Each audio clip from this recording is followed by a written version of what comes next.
Good evening, everybody, and thank you, Nikki, for the warm introduction. I'm Kim, as Nikki said. I work at the British Dyslexia Association and I work on the helpline. My background is 30 years in education and I'm a specialist teacher for the last 20 years.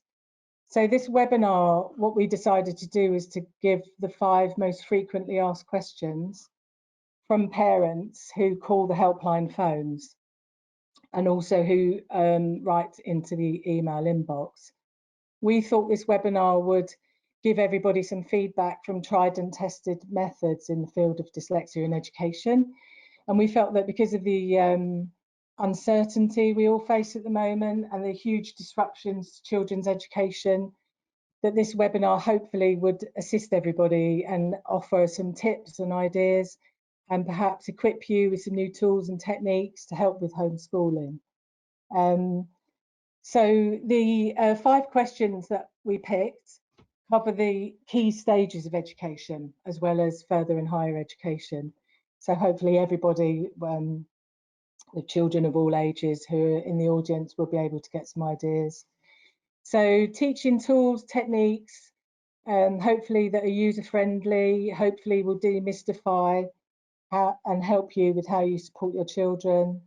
We do again and again find that parents are generally the best source of support for their children's educational development. So, and often are already using lots of really good teaching and learning strategies.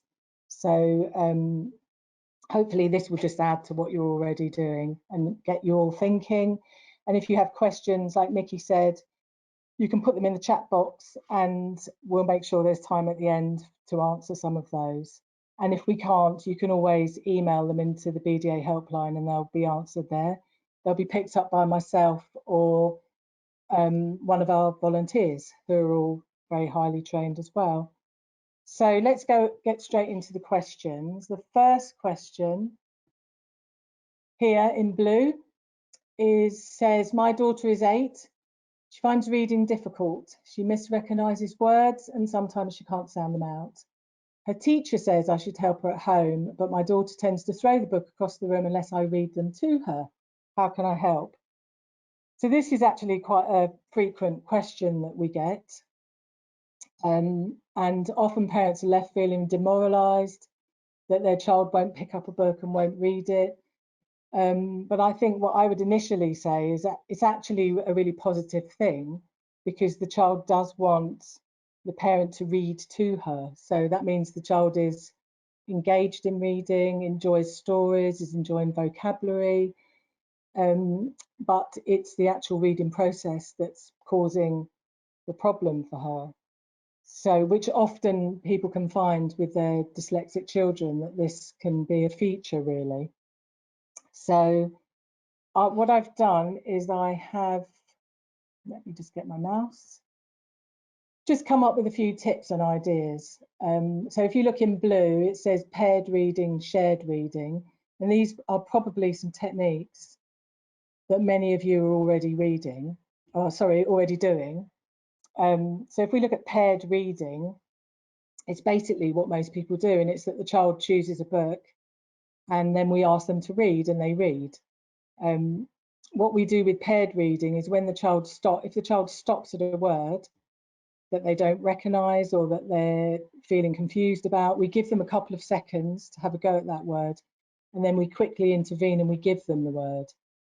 And we're trying to keep the flow of the reading going. So we give them the word, we don't add anything to it, we don't say well done or we don't say what the word means, we just literally give the word and the child continues.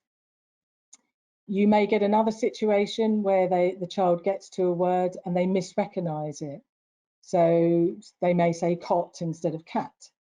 And what you do in that situation is you just give them the correct word and encourage them just to carry on reading. No discussion about the word, just keep going.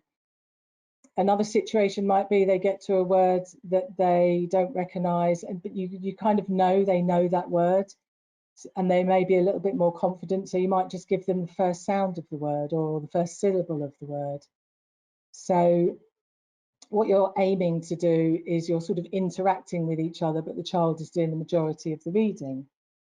So, and that if you're finding that a book is too hard for the child, reading's too challenging, it's possibly going to be too frustrating, we say you can adopt a strategy called shared reading. And what happens with shared reading is the adult and the child read together in unison, like a kind of pair of speakers. And with this method, you'll find the child is kind of the idea is the child is leaning on you verbally. So, and what they're doing is they're looking at the words, they're saying the words, and it's a teaching process. The words are going in.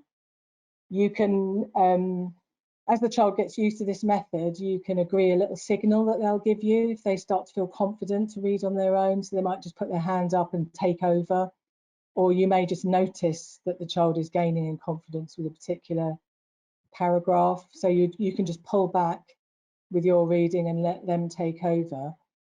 And then the same as with paired reading, if a child makes a mistake, you intervene in the same 3 ways mentioned before. And really, you wouldn't need to do this for any more than 10 minutes a day. 5 minutes would be good, but little and often is always the tip. Parents often think they've got to do kind of half an hour reading a day. Obviously, more is better, but a good benchmark is 10 minutes a day. And the idea is you're sharing the book together rather than hearing the child read, and hopefully this takes the pressure off the child. And what you're doing is you're teaching the child that they can lean on you when the reading is difficult. You're there with the word, and you're kind of rescuing them in times of difficulty with the book. You're reinforcing vocabulary and hopefully building confidence and pleasure with the whole reading process. And then the next important thing to do is when you get to the end of a page or a section of the book is you discuss what you've read. Because often we get so focused on accuracy and that the child is actually reading that we can forget to talk about comprehension. And the whole point of reading is to take meaning from it. So you just have a nice gentle conversation about what's been read, what might happen next, who the main characters were, what happened, maybe what the name or two of some of the characters in the book. And that will encourage the child to think about the content of what they're reading. So often people talk about what should they be reading, what types of materials. And I think lots of teachers would say that really we just want children to read, and we want them to read for pleasure, and we want them to enjoy it. So we want them to choose the reading materials. So whether it's books, comics, schoolwork, the internet, it doesn't really matter. We want them to be enthusiastic with what they're doing. We can offer a nice variety and hopefully they'll choose more broadly. But essentially for this child that's feeling nervous about reading, we would really focus on what they enjoy. Another technique that can be brought into the home is audiobooks. So a child can listen to a story. They may have a Kindle or a tablet with them so that they can have the book in front of them and be listening to the story and looking at the words while they're listening, or they may just have the sound. Both are good. It's slightly better if they're looking at the words while listening because they're building up their sight vocabulary at the same time. Then I put on this slide about reading pens because these are more and more becoming available in schools, and they can also be used in exams if it is a child's normal way of working. So what these pens do is the child scans the pen over a word or a phrase or a sentence, and the pen immediately reads back to them what it's picked up.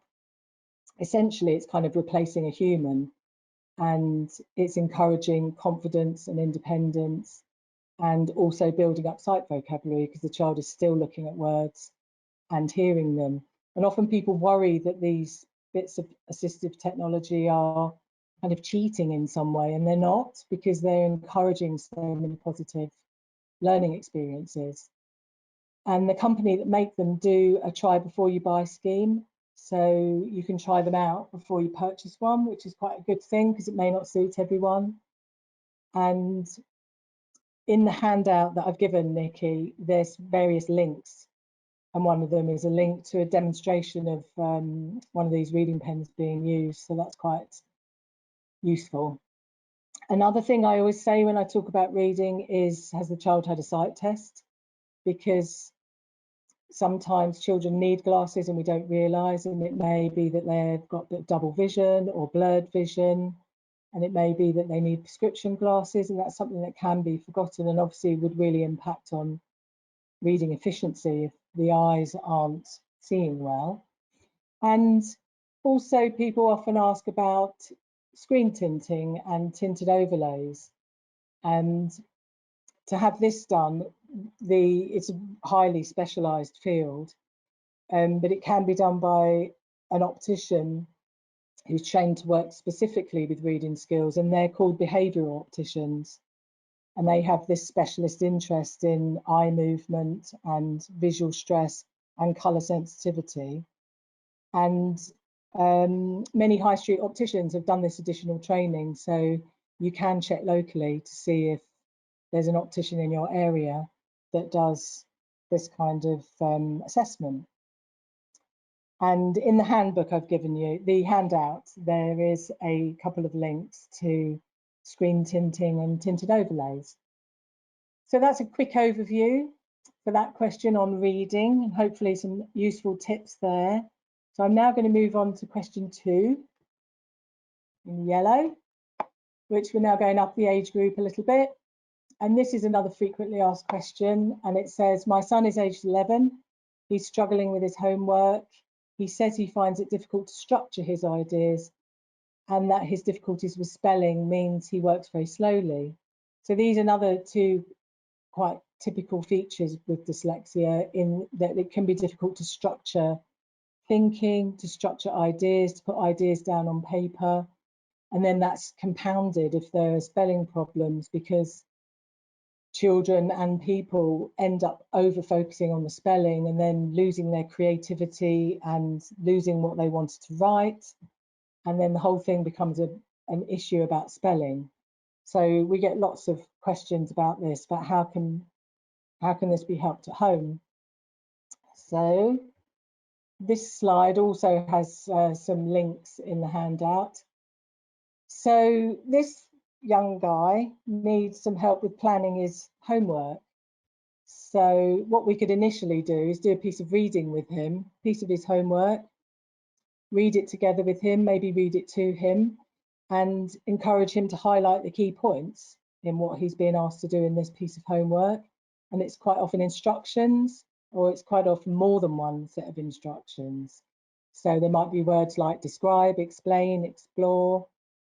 So we would highlight those words for him, with him, and discuss what those words mean, and discuss what this piece of homework is asking him to do. And then, so we may have written down a brief plan with him as well while we've been doing that.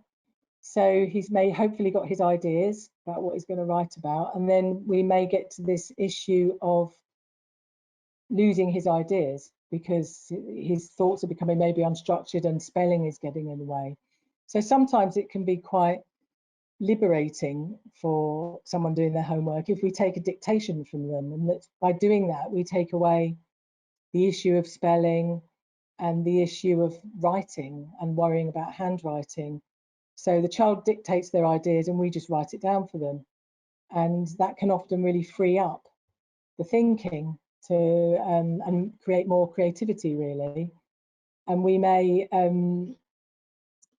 offer them to even become more independent and to use an audio file on their phone. And there's lots of audio apps that can be downloaded, so you can just dictate into the smartphone and then use that as a draft, so you can write down from that. So that might be useful. Another 2 pieces of technology there that many students are using are Read and Write Gold and Claro Speak. And what those pieces of software do, they've been specifically designed to support reading as well as supporting writing and spelling. And they, for reading, the young person would highlight the text on the screen. So it might be the internet, or it might be their own homework. And the computer then reads back to them. So the person can just focus on listening and focus on content. So that can be a good way of just supporting reading. And then they've also got predictive texting to help with spelling, and more superior grammar checker, and plus other features, as well as screen tinting, which I mentioned in the last slide. So those are two very popular pieces of software with many students, and many people in the workplace are using them. So there's some tips there. And then if we go down to the green boxes, this is an area that lots of parents worry about with their children, because, you know, children get lists of spellings sent home from school and told to learn them. And we get many parents contacting us saying, well, we've got all these lists, but we actually don't know how to teach them. How do we embed 20 new spellings every week for this child? You know, we don't know what techniques to use. So they end up, children often end up just testing themselves with spelling rather than teaching themselves how to spell. So it's a kind of gap that often needs to be filled. So one way of approaching learning spellings is to focus on the key vocabulary, really. There might be some main words that the child uses regularly that they are constantly not managing to spell.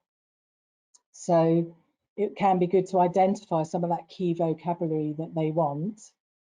And then before I go into talking about actual teaching of spelling, it might just be good to notice that there is some technology that helps support spelling. And often people don't realise that they can use their phones, they can use the internet, they can type words into Google, which is actually becoming better and better at correcting spelling.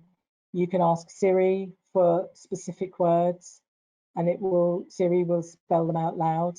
There's a really good app called Word Hippo, which is full of spellings, plus has a built-in thesaurus, plus has rhyming words. So it's a nice little app. So even though we are constantly trying to get our children off technology, there is, with good selective use, there's some very good teaching aids in technology, which is good to encourage the use of. And I'm going to just move on to a slide now that just looks a little bit more at spelling. And what I've done is I've written down some words here to just try and illustrate how we might teach some commonly used words. And the idea of what we do when we're teaching spelling is we try and use as many of the senses as we can.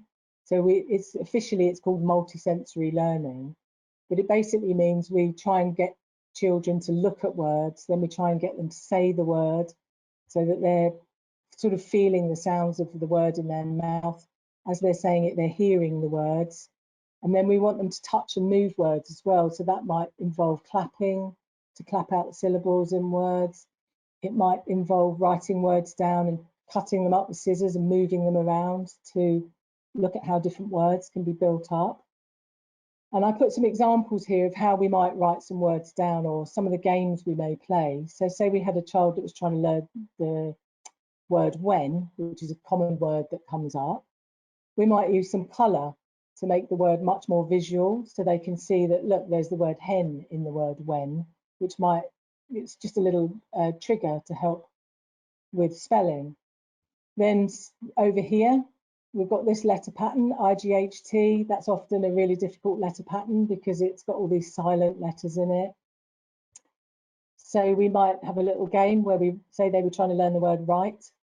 We may colour in the IGHT and then find lots of other words with the same letter pattern and put them in a list. So the child can start to get the idea that there is some logic to some of these different spellings, and also it may help the child to sort of generalise with different spellings that come up and make better guesses. We may have a few spelling rules. There's not many, but there are a few. People often think, oh, I need to teach all the spelling rules, but there's not really very many. And there's a few, like the letter U generally 99% of the time follows a cue. So we may sit down with a child and just find lots of words that begin with Q, U, and then put the rest of the letters in a different colour. And then there's these little memory tricks, and often people have got these from school, and you can use them with really, really difficult words. And this is the one I remember learning to spell because by. Big elephants can always understand small elephants. So those are little tricks as well that children can be encouraged to use. So we would have some basic teaching, like that words are made up from syllables. Syllables have vowels in them. We can look at the prefixes and suffixes that get added on to the beginning and ends of words. We can make flashcards and play matching games with words and letters. I said before, we can cut out letters and words and move them around. We can find smaller words and bigger words. I met someone recently that said their parent used to change the password on the computer every now and again with a difficult word. Like, so you might turn it into because. So the child has to copy that down in order to get onto their device. So there's little tricks that you can use to just try and make spelling a sort of fun and normal part of the day. I'm now going to move on to question 3. Here we go in yellow. So we've gone up the age again. So this question says, my daughter is 14. She's struggling with online learning. She says she can't keep up and she's finding there's too much reading and she keeps missing her deadlines. How can we help her? So I'm sure I can hear many of you groaning at the moment at this, which must be coming up again and again and again for everybody with online learning and children struggling. So here we have a slide, and ideally children do need a designated study area. I mean, obviously in some households that's not possible because of there just may not be a spare table or a spare room. But ideally, if the child could have a corner or a space or a small desk somewhere, it can make quite a big difference to the fact that they kind of walk over there and that's then where they study. In an ideal world, it would be good if anyone studying had an extra screen, because an extra screen really supports some of the working memory challenges that people with dyslexia often generally have. So with an extra screen, they can have multiple documents open, maybe even the internet, plus 2 documents, plus a document that they're typing on, so they can be reading, cross-referencing, writing without losing their place. And it's an easier way of keeping on track of what you're doing.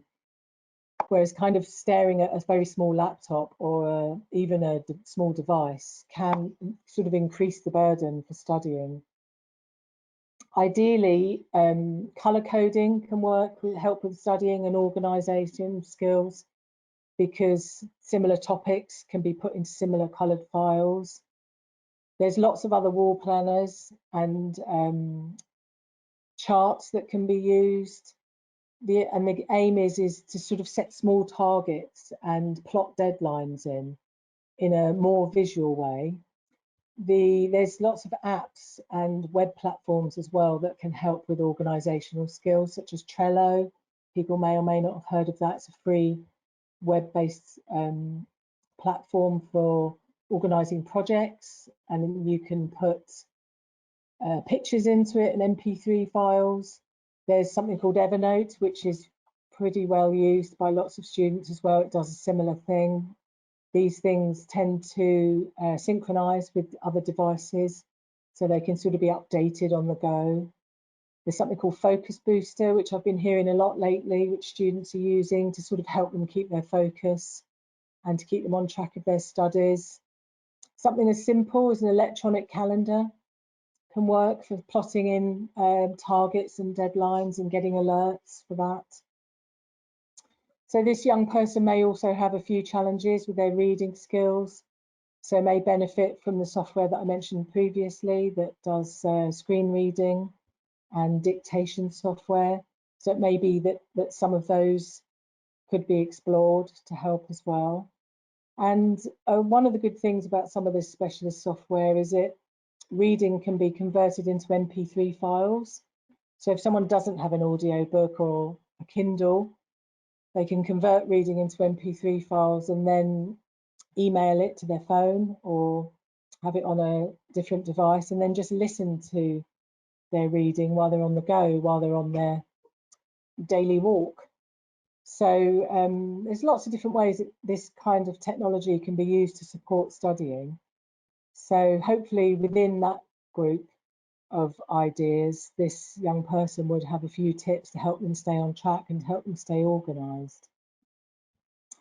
I'm now going to move on to the next question, question 4 in orange. And this one, we've gone up the ages again. So we've got 16-year-old now. So my son is 16 and is finding that when studying at home, his concentration is poor and that he can't focus. He seems to be easily distracted. How can we help with this at home? So this is another feature often many dyslexic people say they feel they have, which is concentration skills. They're a bit more distracted, may find that noise is a bit more distracting. They may need very specific ways of helping stay focused. So moving on with the slides, here's some ideas here that I'll talk us through. Once again, quiet study zone if possible. It may not be possible. So you could possibly try noise cancelling headphones. That's something that I've heard lots of students say, that they can just cut out loads of the noise, maybe turn their back to the room, face away from what's going on and have all the sound taken away and then focus. So those can be a good resource to have. There's a technique called the Pomodoro method, which lots of people haven't heard of, but many students talk about it now. And if you go onto YouTube and type that in, you'll see there's lots of young students outlining how to do this. And it's really very simple. And it basically means studying in short bursts. So the idea is that we study really well for 25 minutes. That's our maximum, apparently. Lots of studies have shown that. So we do a 25-minute burst of studying and working, and then we put a guaranteed break in at the end of that for 5 or 10 minutes. And then once you've had your break, you go back and you do another Pomodoro. So you do another 25 minutes. And I know loads of people that have tried this and say it really helps, particularly knowing they've got the reward at the end of a break. So ideally, you would turn off devices, not be checking eBay and Amazon and sending a text. You would focus for that 25 minutes on the task and then have your break at the end. So that's a method that can be adopted, and it's quite good to have a timer so that you actually do stick to it rather than guessing. I talked about noise cancelling headphones, but some people have the opposite and find that they work really well if they play music and like to have either soft music playing. Often people don't like lyrics to be played, but some do. So that's good to encourage someone to try and see if they find that their focus improves. And then a significant thing is to take breaks and change activity. And most of the studies that have been done on concentration skills tell us that taking breaks is a key thing. And I meet so many students that say, oh, I was reading for an hour and a half this morning and then working on my essay for 2 hours and I feel like I didn't get very much done. And it's quite likely that they were exhausted, that they'd taken in too much language, that they needed to change activity. So that might mean that you read for a while and then you take some notes and then you do some writing or do some filing. It basically means change the activity of what you're doing. And within that, you're building in these breaks every 25 minutes. So it's a structure that people can build into their day and the more you do it, the better you get at it, really. The more automatic and natural it tends to become. So hopefully there's some tips for this 16-year-old to improve his concentration, help his focus, and just help him not become so distracted. And I am now going to move on to the 5th question, which is here in green. And now we've gone up the age group again. So we've got someone in higher education. So this is directed at a 19-year-old, but it actually could be anyone studying higher education course or at university. And this question was, my son is 19 and his BTEC course is now online. His technology is old and he's relying on his smartphone to dictate into. He uses apps to help with planning his coursework. So here we have a young person with really not enough technology to help with their coursework. So he's doing his research on his phone, which would be very small. And of course, a lot of people are in this situation, particularly at the moment, with not enough technology around them. So for someone who is on a higher education course, I've just included this slide, which is about the special funding that can be applied for. And it's quite surprising how many people don't apply for this. Because on Helpline, we get many, many emails from young people who are entitled to what's called the Disabled Students Allowances, and they didn't realise and they're not applying for it and they haven't been told about it. And in shorthand, people call it DSA funding. And the idea of this funding is it's for to support someone's disability while they're studying on a course. And to make this application, you go through Student Finance England, and I've put the links on the handout. And the person does need evidence that they've got a specific learning difficulty. In this case, it's dyslexia. So they need their evidence. It needs to be on their report and by a licensed practitioner or a registered educational psychologist. And they make the application, and then in response to that, a needs assessor contacts the student and discusses the type of support that they might be entitled to. And that support is often hardware, so it can be a laptop, it can be an additional screen, it can be keyboards, it can be often software is included, and the software will be the software that I've mentioned throughout this presentation. So it will usually be dictation software, which is Dragon Dictate, or it will be Read and Write Gold or Claro Speak screen reading software. Often they recommend mind mapping software as well, which helps with planning and structuring ideas. It can also be voice recorders for recording lectures, which isn't quite so relevant at the moment, but when learning is classroom based, many dyslexic people like to record lectures so that they can review the learning at a later stage. So this is obviously, I know this webinar is aimed at parents helping children and young people, but this is something that would certainly help a young person who's working from home, who is needing some specialist software and some hardware, and who may also need some additional tutoring, because that can also be obtained through the DSA funding. So I thought it was important to include that so that people do know that that's there.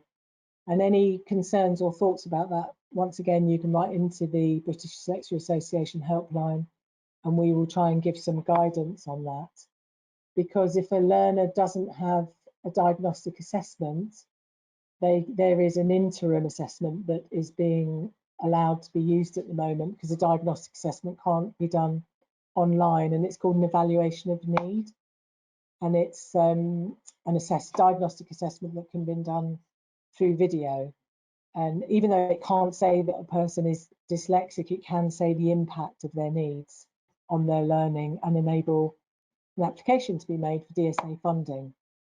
So I've come to the end of what I planned to speak about, but it's good that there's a good bit of time left so that you can put some questions forward, which I know Nikki has been collating, so that we can they're steadily flooding in.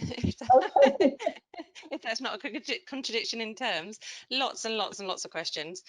So we will try and get through. But while we've just been talking about the funding, quite a few people are asking about if there's an age restriction on the DSA funding you spoke about. It's not about age restriction, it's about what course you're on. And as long as it's a higher education course, you can make an application. I'm wondering if they mean whether adults can apply. They can. There's no Perhaps, limit. yeah. Yeah, it's about the course. Okay, great, thank you. And actually, Claire is asking, she said that they were told by their school that there was no point requesting funding as their daughter is meeting expectations and she would need to be operating 2 years behind in order to qualify. She has a dyslexia assessment, and do you think it's worth a shot? She is primary school age. I think this is slightly different because this is not to do with the DSA funding for higher education. I'm wondering if this question is about funding for some equipment at school, if the child's primary age. Maybe, yeah, if it's at primary age, yeah. But even so, if the question relates to this parent worrying that when the child gets to higher education, they wouldn't be entitled, the child's needs would have changed, and needs change throughout education depending on the level of education, what's being studied. So they would still likely need some kind of additional support when in higher education. I hope that covers that question. Yeah, no, I think so. No, that's great. Thank you. Also, quite a lot of requests for any sort of mind mapping software suggestions. There's if people want to buy mind mapping, then there's a very popular one that's used is called MindJet. And there's another one that slips my mind. They could write into the helpline and I will have remembered by then. But there are some free mind mapping softwares on the internet.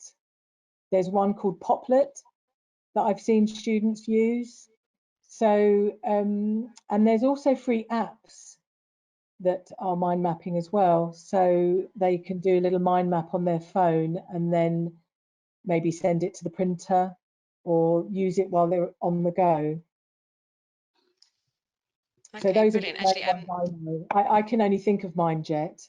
yeah, There is one of another our viewers one. actually has also said that they've used Inspiration. Do you know that one? Inspiration. That's the That's one. That's the one I was trying to yeah, think of. actually, That's the lots of popular people are one. saying Inspiration now, so they've obviously used it and find it work Yeah, well.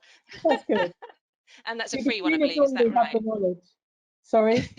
That's a free one, right? Inspiration. No, Inspiration you have to buy.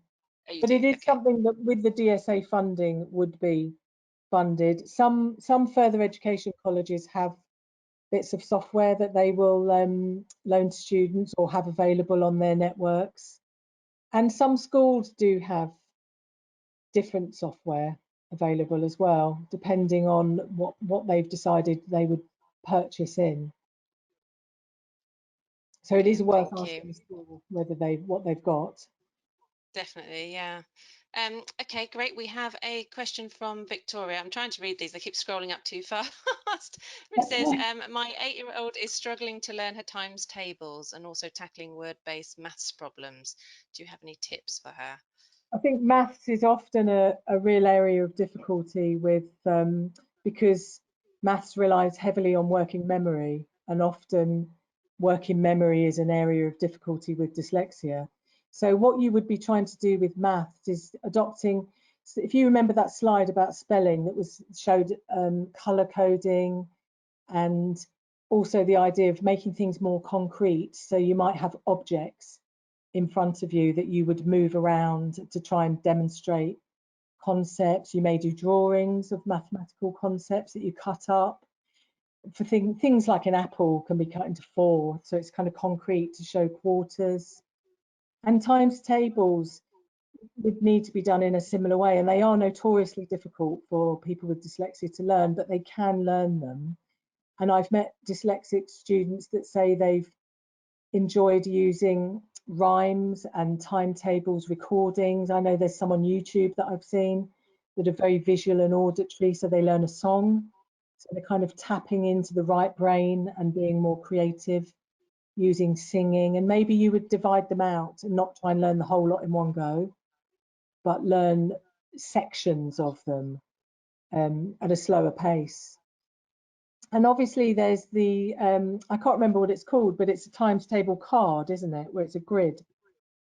That's a really Yeah. handy little I strongly believe there would be an app that would be a timetable grid.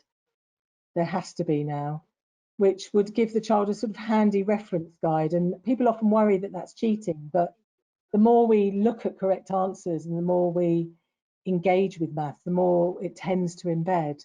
So hopefully over time, maths would become less difficult. So I hope there's a few tips in there. Brilliant, thank you. Getting lots of questions asking about memory, working memory, how they can help improve their child's memory. And in particular, Heather is asking about when their child has to speak in public, they forget what they're going to say. Yeah, and it's a common worry with public speaking, and we would want the young person to have some sort of cue cards, because nobody speaks in public without some sort of support in front of them. I've got notes in front of me, because we can all be forgetful. So they would want to have some bullet point notes, maybe even some pictures in front of them, just that trigger their ideas. I also say to people, always practice a presentation as well out loud, not silently, but actually speak to the mirror or speak to your family and present it. And other tips for working memory are to do with color coding, to do with when I talked about multisensory learning for spelling, that can be adopted for everything. So thinking aloud, having mind maps and posters on the wall with key tips and ideas that you want to learn. I've met people who would put those mind maps around the house, or post-it notes with keywords on, so that when they're brushing their teeth, they're kind of looking at a mind map and trying to embed the information. So it's about using lots of memory aids and lots of color coding and trying to often simplify things into an image, which can then trigger lots of thoughts around that image. So I hope there's some tips in there. Yeah, brilliant. Thank you, Kim. We talked at the beginning about reading. Claire is asking if you've got any tips for a child who's very reluctant to discuss what they've read. She says, my daughter often refuses to discuss it. I think it's because she struggles and perhaps feels under pressure, like she's being tested. We do that quite a lot, don't we? We're encouraged to read with our children and get them to talk about it, what they've understood from it. Yeah, and I think Any tips it's on how to do that? yeah, I think what can happen is we, as parents, we can really easily get into the habit of testing our children, and we don't realise that we're sort of making them feel examined. And I know I've done it, and I think it's easy to fall into. And maybe it's about changing the conversation goes. So instead of asking questions, so instead of saying, "Oh, what was the main character's name? What color was the dog?" We may just start a general conversation off by, "Oh, the dog was a nice color, wasn't he? He was brown, and I think his name was Bonzo. What was it?" So you can sort of have a more general conversation. But I think if the child is really reluctant to do it, then it's just best to stop doing that, because we can reinforce a sort of negative response by pursuing it. And it may be that if we just do the reading and then maybe later on, or even the next day, talk about how lovely that book was and how much fun was in the book, and just gently lean towards some of the content of the book, it may encourage a more informal conversation, maybe when walking down the road. So because we want reading to be a pleasure, and if that part of reading is becoming difficult, I would at least temporarily remove it. So I hope there's some idea there that can be helpful in that situation. Definitely, thank you. You also talked about reading pens. Got a couple of questions about reading pens. Michelle is Okay. asking, she said they borrowed a reading pen from somebody but didn't work very well because their daughter was left-handed. Do you know if there is reading pens for left-handed children? I do believe there are, but it's not my area of expertise. But I would definitely say that if they go to the Scanning Pens website, they can ask that question. And I would guarantee that they do work, because they would have built them for left-handed children as well. But it may be that it's a slightly different pen, or that it has a setting inside of it that has to be changed. But that Sure. would be, if the person follows the link that I've put in the handout, they'll see a demonstration of it being used. and you can see how easy and quick it should be. So it may be that the child wasn't quite holding it at the right angle, or that the left-handed issue was playing into it. Perfect, thank you. And I'm not sure if you know, but Nadia's asking it, do you know if they can be used when they're sitting the 11 plus? I really don't know, but exam access arrangements are meant to be there for all exams, as long as you've got the evidence to show that it's a normal way of working. But I think with independent schools, it can be a little bit of a different journey into getting the exam access arrangements. But I would suggest that they apply for it and apply in good time before the exam, so that they can have that discussion about it being the child's normal way of working. Brilliant, thank you. So Sarah is asking, how do you encourage a child to copy text? She says, my son often guesses spellings when they're right in front of him, so they don't understand. And I know I've heard this from teachers before, that they don't understand why a dyslexic child can't copy directly from a board and write it exactly as it is, because it's right in front of them, but they're still struggling with the spelling. That's very likely relates to visual working memory. We talked about working memory earlier, and we have an auditory working memory, so for what we're listening to. So if we're listening and taking notes, we're generally just using auditory memory. But and when we're learning, we're generally using both auditory and visual. But in this situation, the child is looking up, looking at the spelling, and then by the time he looks down, he's forgotten what he's looked at. So he's disadvantaged really because of that. So, and very frustrated, I would imagine, by that, because he may get the sense that he's being wrong. So it may help. Often it can benefit if children sit nearer to the front of the class. It would really benefit if he could. It might be difficult in all classroom situations, but if he looks at the spelling and then says the letters out loud, it may be that, because then he's using his visual and auditory memory. And then again, when he writes it down, if he says it out loud again, he's more likely to capture what he's just seen. But essentially, it's going to be slightly easier for him if he's copying from a piece of paper, because it's right next to him. So he's not having to look up at the board and then refocus as he looks down at his own piece of paper. So that's often a big problem, is copying from boards. And ideally, he needs to not get too stressed by that, because spelling takes a long time to learn, and many dyslexic children will experience different levels of spelling difficulty as they go through their schooling, and they will improve, and they do improve. And it just may be a slightly longer journey. So if he is miscopying, we wouldn't want him to feel that that was the wrong thing to do. Even if he's getting 2 or 3 of the letters down out of a 4-letter word, that's to be applauded.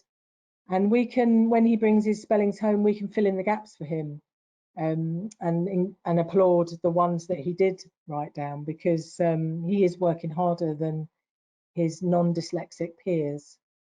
So I don't know if that helps. Yeah, no, perfect. Thank you. It's something we do hear a lot of. Yeah. We've got quite a lot of teachers on tonight, which is fantastic. I've got a question from Richard. He says, "Great presentation, Kim. Thank you." Thank He you. said, how can teachers best deliver their remote lessons to make them more accessible for dyslexic students? It's hard to differentiate between using platforms like Microsoft Teams. Teachers don't want to draw attention to the students with dyslexia, so how can they plan and structure their lessons to best support their way of working? I mean, we also have this question a lot, don't we? Which is why we're actually running, sorry, a little plug there, but we're running a conference on the 4th of March, which is purely on this, because we get so many questions about how to engage with children with dyslexia and how to do it all through a screen and make it interactive. But for the sake of tonight, so I don't go off on a tangent on conferences, yes. So what can teachers do to help without drawing attention to the dyslexic students?